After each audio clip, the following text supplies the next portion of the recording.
So I'll be inviting these amazing people. Hey, I've seen the name I can't pronounce. Oh my God. Jesus, my Lord, oh my days. Okay, let me start with the easy ones. Alright, so guys, when I say it, we'll just clap with all our energy. Yeah? We'll clap and then we'll scream and then we'll make them feel like they're the only people in the world. Are we ready to do that? Alright, welcome with me on stage. The first panelist, Mr. Hugo Obi. Put your hands together for Mr. Hugo Obi. Woo! Wow, the DJ is awake. So this person is originally, so I need to do an introduction because, I just introduced Mr. Hugo. This person is originally from the Central African Republic, an entrepreneur in tech and creative industries. He created his first video game in 2018 to showcase Africa and later founded his gaming company, Maseka, in 2019. He launched Gara, a platform for distributing games and digital books across Africa, officially established in 2022, a two-time Forbes 30 Under 30 honoree. He was selected by the MBA's Accelerator program in 2004. Can you please join me? Put your hands together for Teddy Kosoko or Kosoko. Put your hands together for Teddy Kosoko. In charge of managing the bidding process for virtual studios across Europe and North America. She has worked on 2 AAA titles and led over 100 project leads, aligning production strategy with client needs from pitch to kickoff. Now part of Virtus's business development team, she supports studios in the EU and MENA regions, leveraging her operational expertise to build lasting partnerships. Can you please join me as I welcome, oh my God, this name is tough. Oh Dave, please forgive me. Join me as I welcome on stage, Sukaina Energy. I got it, all right, put your hands together for her. Sorry, it might take a while to call your name because that's fine. And so, the next panelist is a global expansion team manager for Africa and the MENA region at Xbox. In his role, he works closely with game developers across both regions to bring their titles to Xbox. He is tasked with sourcing new indie developers, identifying avenues for support or collaboration, as well as negotiating deals with devs. With a background that includes law and finance, he is passionate about deploying his experience to expand opportunities and access for African and Middle Eastern game developers with a view to seeing the industry achieve its full potential to drive change and economic growth. Now, a name I can pronounce boldly. Can you please welcome with me on the stage, Timmy Afolabi. Put your hands together for Timmy. Myself and see if what I said makes sense. I promise you, it did not make sense. So I'm just going to say it anyway. Again, I apologize if I am murdering your name. It is not my intention. I promise. Welcome with me on stage the next panelist.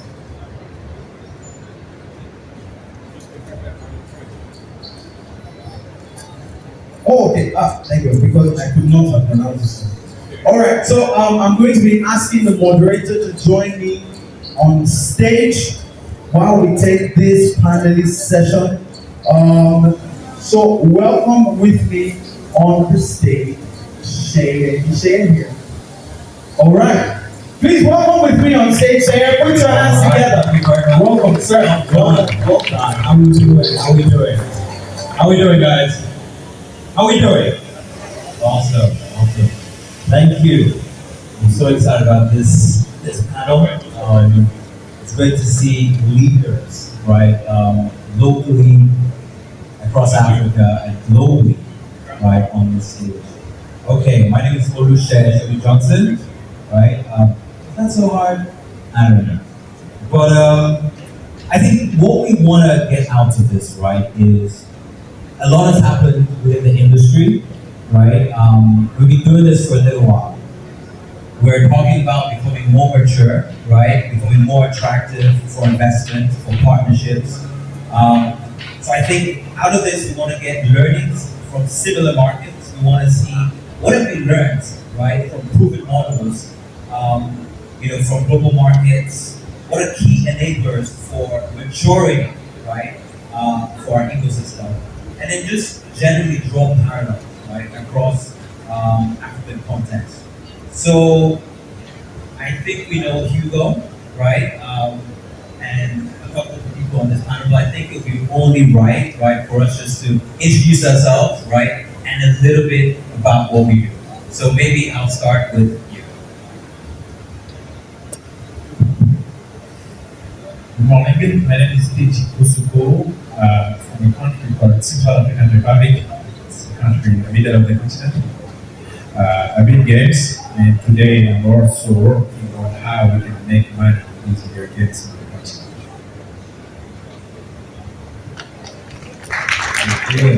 Hugo. Yeah, my name is Hugo. I'm the founder of Audio Games, the games development studio based here in Lagos, Nigeria.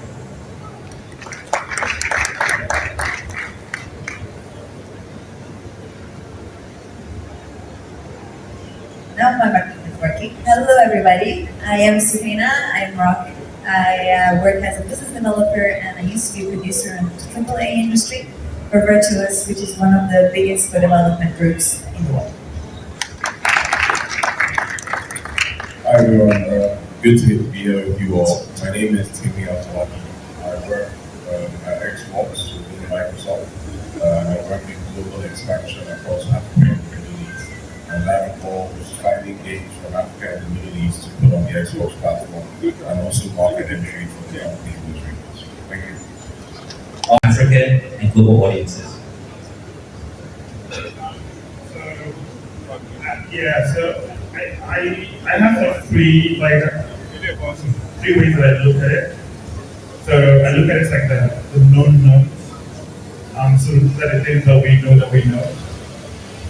The known unknowns. These are the things that we know that we don't know. And then the unknown unknowns. These are the things that we don't know that we don't know. So you know that AI is important. You know that you have integrated, but you don't know how to. Right? So now you need to, start to figure it out yourself. That's one step. You can go and hire people who have those core competencies. That's another step. You can also start to put people who are already very advanced in leveraging AI for their production work. That's an example, right? But like AI is a known unknown. There was a time when AI was an unknown, which is people don't even know that AI should be part of their production. And then the biggest one, obviously, is that unknown, which I think is the one that plagues a lot of studios. Like when you look at things like marketing, distribution, monetization, where they have very little or no clue as to how to do that effectively. Okay, so we actually have one more esteemed speaker who's going to be joining us on stage. So I think you'll be doing us the honors. Thank you very much, sir. Again, guys, remember that name I told you that I can't pronounce. This is the name. Again, please, I beg you, no laughter, we're not joking here with the name, please. And to the bearer of the name, please, I ask for forgiveness in advance, because even though you mentioned it to me like 2-3 times, I promise you I heard, but I didn't hear. And so I'm going to try my best. So guys, I want you to welcome with me on stage. Please make up for the name that I can't pronounce. Just clap with all your energy. Please welcome on stage Original Initiative of Games Connect Africa, who seeks to build a strong, interconnected, and sustainable gaming economic ecosystem across the continent, empowering local talent and fostering collaboration at every level. Oh God, my heart is beating. It's time. Please welcome with me on stage, Vuleni Untembu. Vuleni Untembu. Put your hands together for Vuleni Untembu, all the way from South Africa. Put your hands together, clap, clap, keep clapping, keep clapping, keep clapping. Welcome, sir. Welcome. Lady, welcome. Okay, so I'm gonna ask you to do the same thing, right? I think you did do a bad job with the name, right? But maybe you wanna, put it out there. So just introduce yourself and what you do. Thank you. Hi, my name is Gulam. No, it's fine. That's not the name is not what I was more worried about. Gulam Nintendo, I work at the Advocacy Institute, Johannesburg, and yeah. Awesome. Great to have you on the panel. Yes, please, round of applause. Okay, so one of the things that I love that you mentioned, right, is finding out the known unknowns, right? The things that you need to go and connect, right, with other markets, with other ecosystems for, right? So, Teddy, right, I think you set out to solve one of the biggest, right, gaps, and maybe known unknowns, right, within the industry, right, with Gara. So, can you tell us a little bit about that journey, right, and then maybe some things that you've learned? The thing in Africa is the fact that we used to have a lot of data. We used to, when you grow up in Africa, you are in the ecosystem. We think that when we bring something to people, they are going to sometimes behave like Europe, like US, but you notice that after years of putting money, doing things, trying many things, that our people are behaving differently. Even for African entrepreneurs, sometimes very disturbing. And the thing is also, we have noticed that even in the 54 countries in the continent, in Kenya, in Ghana, DRC Congo, Togo, most of the time we have same data. And I'm going to talk about some of the data. Because we are facing the same issues in all of these countries. Internet connection, most of the users don't have the high quality smartphones, so most of the time Chinese smartphones. People are for the moment thinking that gaming is just for entertainment, don't really understand what is behind it, don't really understand that it's an industry. But the other thing is also that even in Western countries, governments put a lot of money in the development of the ecosystem. And in Africa, governments we have, except maybe in South Africa, or countries like Morocco, and a few countries here and there, maybe a little bit in Kenya, in the most of the continent, most of the countries in the continent, they don't understand the thing for the moment. Look at recently, the Nigerian government put gaming and betting in the same, pocket, calling that, gaming, but it's not true. It's not the same thing. So what we have noticed also is the fact that if we want, the system to succeed, we have to think differently, totally differently than what we have observed in the Western country, because we are all human. And when we want to do something, we are going to try first to see what people did in some countries abroad and try to do the same thing in your own ecosystem and see if it's going to work. And some people usually say, oh, in Indonesia, it was like Africa a few years ago, and they succeeded with this and that, so we are going to do the same thing. And many people. Thank you. I love that, right? There's discussions around advocacy, right, that we need to have as well, right? Because a lot of the support that needs to happen for the industry will come from that understanding that this is something that's just more than entertainment. As you said, it's a key part of entertainment, but that just entertainment, right, needs to change. So, Sukena, how are you doing? I'm good. How are you? Awesome, great. So, I mean, you have worked on hundreds of games, you've worked across different kinds of markets, right?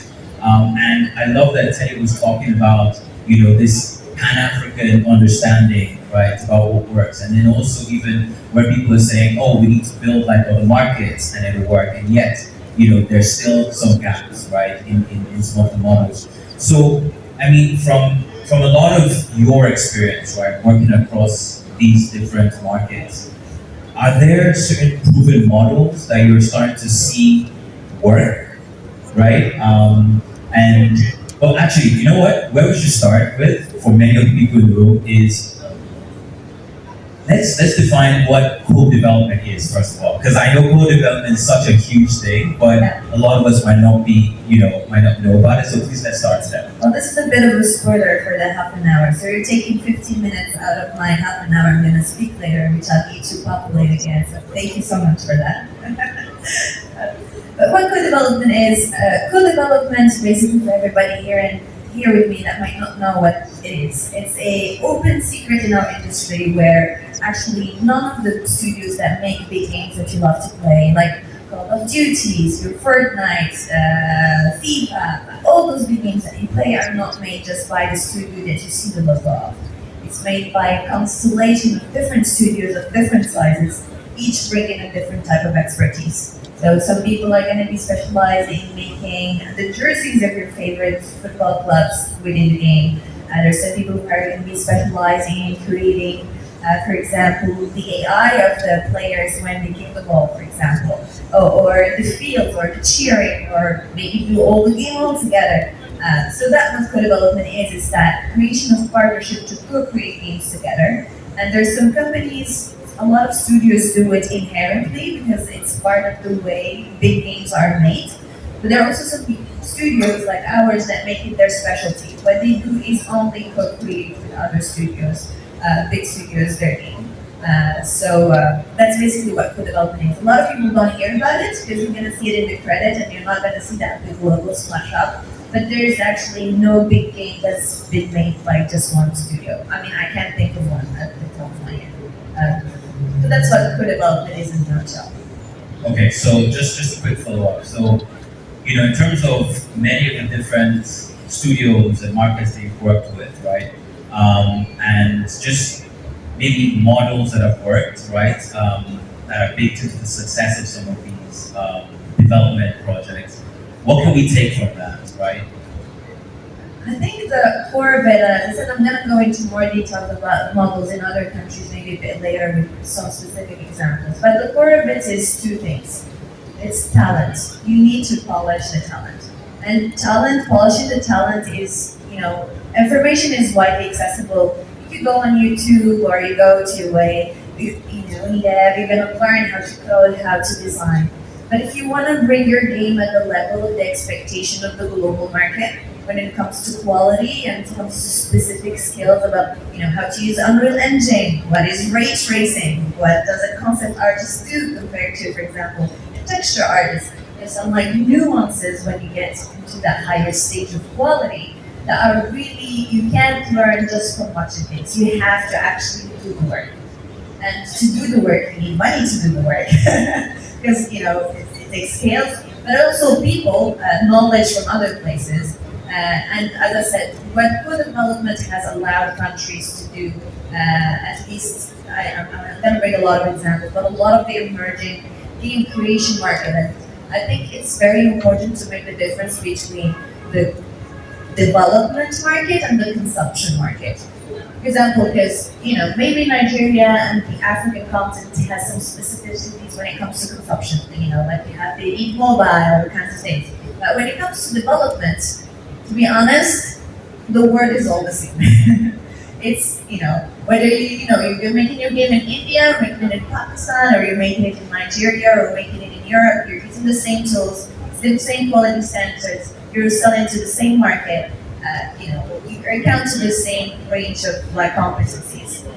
So the point is, as I said, to bring that knowledge within Nigeria, to grow the Nigerian talent or the African talent to be able to get those skills, to reach the skills, to be competitive in the global market. Because as I said, when you publish your game on Steam, you're not just publishing it for Nigerian players. Maybe your marketing will help you, target the Nigerian market, but in real life, a lot of people will play. Like, you talked about Reloaded, for example, there's the controversy. It's not coming from African countries, it's coming from the players. And those are the ones that are spending money, actually, unfortunately, on those games. So as I said, it's about bringing that knowledge, and I think that's what's important to the building of a gaming ecosystem. That's number one. And the second thing that's very important to keep in mind is public and political momentum. It's really, really important. A lot of the countries actually started building an ecosystem, brought in talent and attracted that knowledge through fiscal aids, through grants, through the government being in line with that will to create an ecosystem. It's really hard to do that without, as I said, the funding and the willingness of like the government to help in that growth. So I think part of that, the creation of the ecosystem in Nigeria will have to go through militancy, advocacy, trying to change legal frameworks, trying to bring in your government into buying into the potential of the youth and of the industry within Nigeria. Because I see a lot of kids today, and I hope maybe this is a bit boring for them, but to challenge them and to inspire them to be that voice of change, so that more games that you make and that you like can be made by you and your friends, and you can all play together something that you're very proud of. Awesome. So, and you're also looking for some of the best, right, development studios, right, across Africa. So, what have you seen, right, over the last, say, year and a half, right? What's the maturity like? What's changing? What's good, and maybe what still needs to sort of, move forward? Yeah, thanks for that question. It's quite a broad question. What have I seen sort of progress over the last few years? I think between when I started in the African market right now, one of the first things that came to mind is quality of pitches. I see that as well as tremendous. Like it's nice to see, but I'm very impressed by that. And I think that comes from I think when people see results, they up their game. So when we came in, the first few pitches I saw, I was like, I didn't feel like people were putting enough work into that in terms of different font sizes, not being cohesive, not you read a deck and you still have to ask 100 questions because they're not answered in the deck. And then when we started to sort of do more, and that's not just us as well, there's the Epic, it's the French embassy. But as more players came into the ecosystem to support developers, you could feel that everyone started looking at the game. So now I see a pitch sometimes that I don't even have any questions to ask because everything I would have asked you is already in the pitch. And I think that makes a big difference because at the end of the day, gaming is creativity. But if you want to make games, you want to run a business. And so you need to learn how to run a business properly. And that is little things from admin to collaboration, to working with other people, to knowing how to frame your emails in order to get a response. So I think in the last few years, I've seen a shift from feeling like people were hobbyists to feeling like, no, these are professionals trying to do this professionally. And that's really great to see from. Awesome, thank you. Okay, so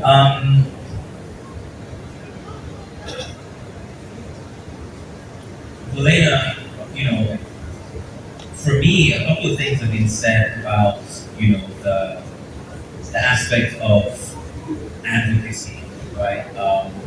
The importance of, where governments come in, right, to driving change, to driving the the attractiveness, right, of a market, right? And maybe even changing some of the narratives, right? He mentioned just for entertainment, right?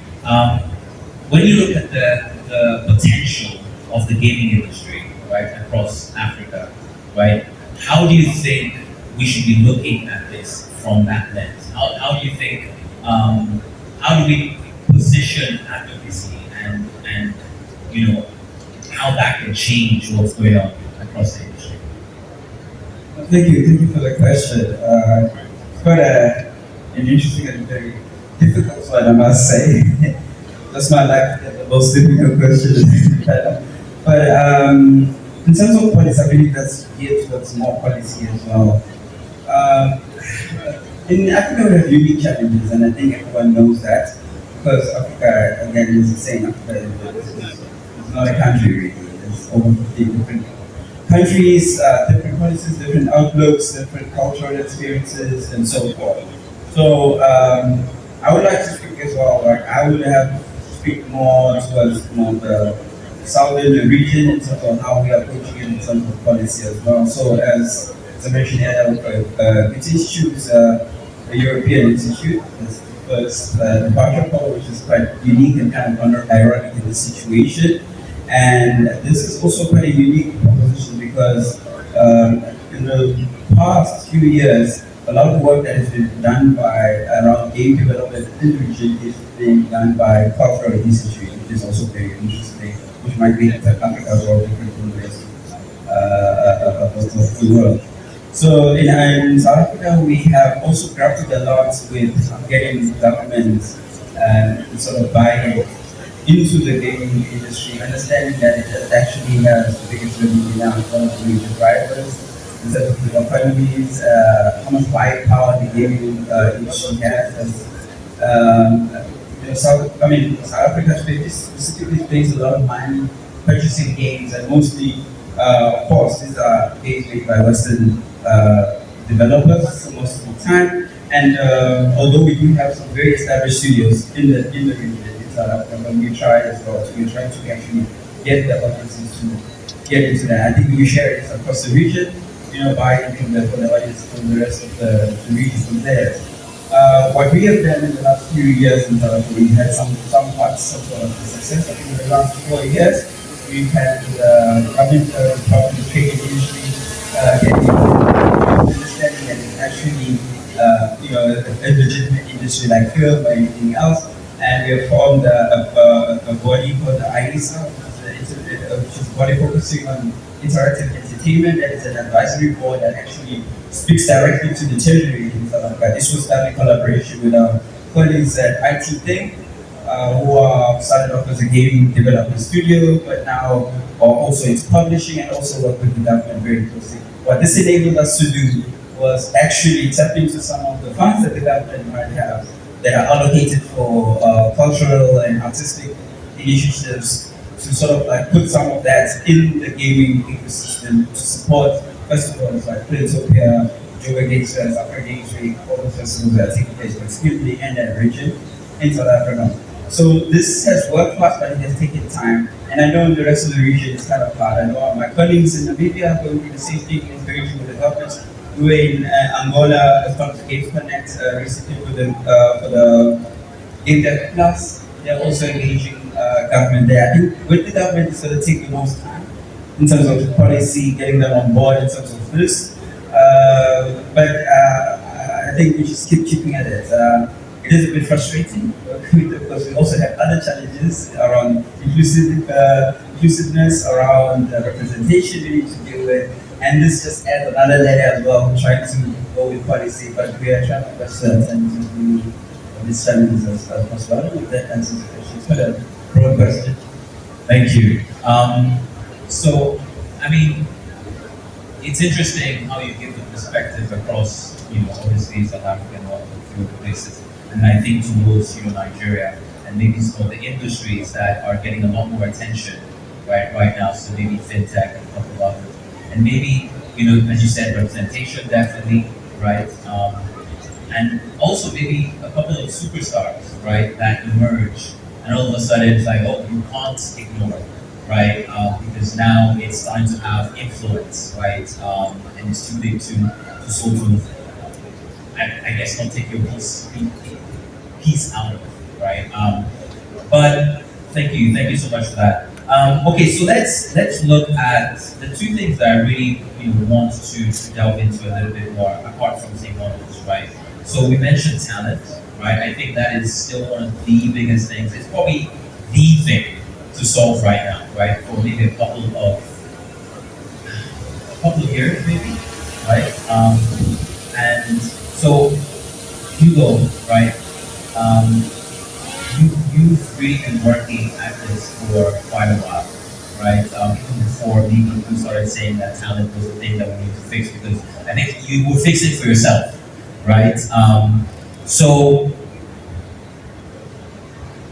you know,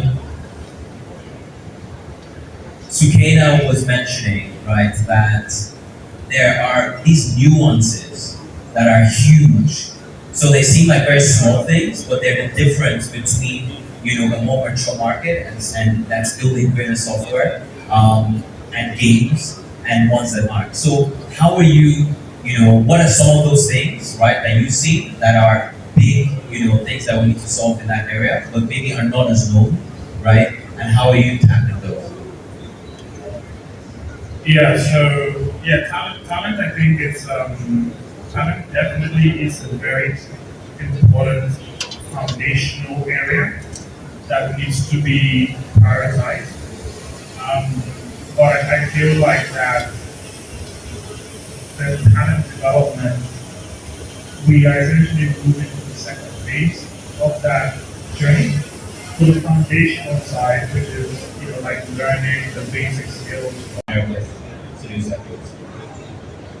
Well, it's a difficult question because there are different approaches and different answers that would have depending on the country that I'm dealing with. First is, I think the easiest pathway into getting your foot in the door when it comes to these big productions and working with big studios is that I need to understand what Nigeria is good at, specifically. Not just in big terms of like, oh yeah, we have talents, we have good engineers, and we have two mobile studios. But for example, when I think of the Philippines, or if I think of India, or if I think of even, even Eastern European countries, I know specifically what they're good at. If I go to the Czech Republic, I know I'm going to get good rendering engineers that are specialized in all kinds of engines. They can put them in any context, they will create for you choice. If I go to the Philippines or Vietnam, they're very good at 3D art. I'm going to get amazing environments, some great characters, Last of Us levels, creativity when it comes. But when I think about African countries, Nigeria or otherwise, it's a blend. Like, what are they good at? And they tell me that we have a bit of everything. But like, I don't. Like, what's your specialty? Tell me what's like something that I know you're gonna be the top 10, top 5 in the world is gonna do this. And that comes through, as I said, starting small and building around a specific expertise where we already have cross-functional, cross-industry knowledge.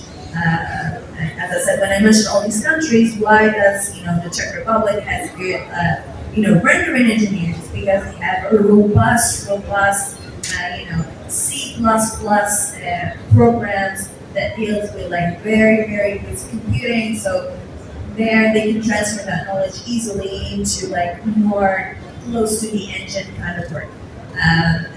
For other countries, it was like one art school that pumped up a few, and there was one senior that came and started a studio, and with it started a talent school inside of the studio where he trained every person that comes to the studio, worked on a couple, built a portfolio. It's not really hard to build a portfolio, people. It takes a couple of months. They built a portfolio, they knocked on a couple of floors, they were given one opportunity, they pushed that opportunity, and now they did environments for Spider-Man, and now everybody's gonna go to them because they saw the environment Spider-Man. They're like, okay, now if I want that, it's that team there. And from there, they moved from like a group of 5, 10 people into hundreds of these like big functional studios, and that it brings in more talent. Okay, you see, they're doing character here, so I'm gonna be adding environment, and I'm gonna be adding VFX, and I'm gonna do full level, and then there's a couple of devs that they hire, and then for some of them do it, and they open their own studio,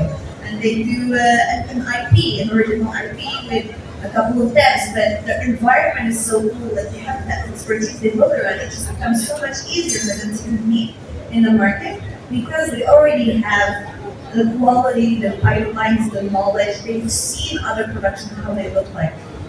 If we talk about developers, we talk about artists and designers, a lot of forget that actually the thing that makes or breaks games is project management, is production. And maybe that's my producer hat on that I put on.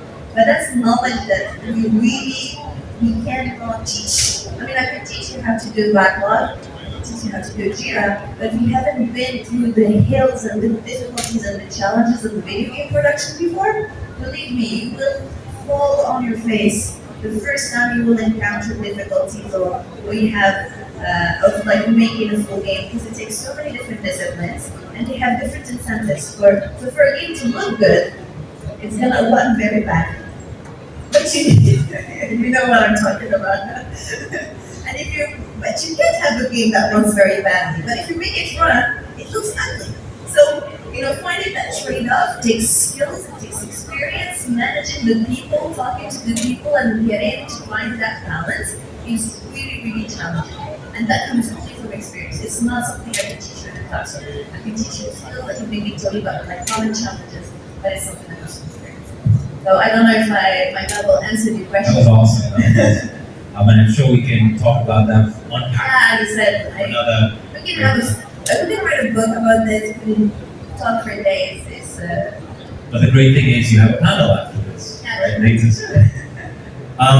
So I think it's really interesting, some of the things that you just mentioned, right? And Timmy, I'm looking to sort of speak towards this, right? So I love that you mentioned, the quality of the pipeline, right? You were talking about project management and production, right? Being moving from other industries, right? So, when you're working with some of these studios, and then you're also talking to universities, or you're talking across other, industries, adjacent industries, right? How can we sort of reach out? How do we sort of bridge some of these gaps to bring those skills in, right? And really help to, accelerate, right, from where we are to where we need to be to work with, global studios. So if I understand your question correctly, you're saying how do we position for these things, so external development opportunities? Okay, now that's a good question because that's something we have looked at Xbox, and we actually started a program in Nigeria. Long story, but however, I think, and the way that started was one of our AAA studios reached out to me and said, since we have a presence in Africa now, we would actually like to explore how much external, and then giving them work to do. A lot of that work would have been simple stuff. It would have been small animations, tags on guns, things like that. So we would definitely have started small, looking for studios that we think can help work on projects like Halo and so on and so forth. Do you know any in Nigeria? Do you know any in Nigeria? So it was Nigeria focused at the time. It's going to expand across Africa. And then it's then on me to then look at the studios, and which is why I was saying if you're going to run a business, you have to stay ready. Your materials have to be right.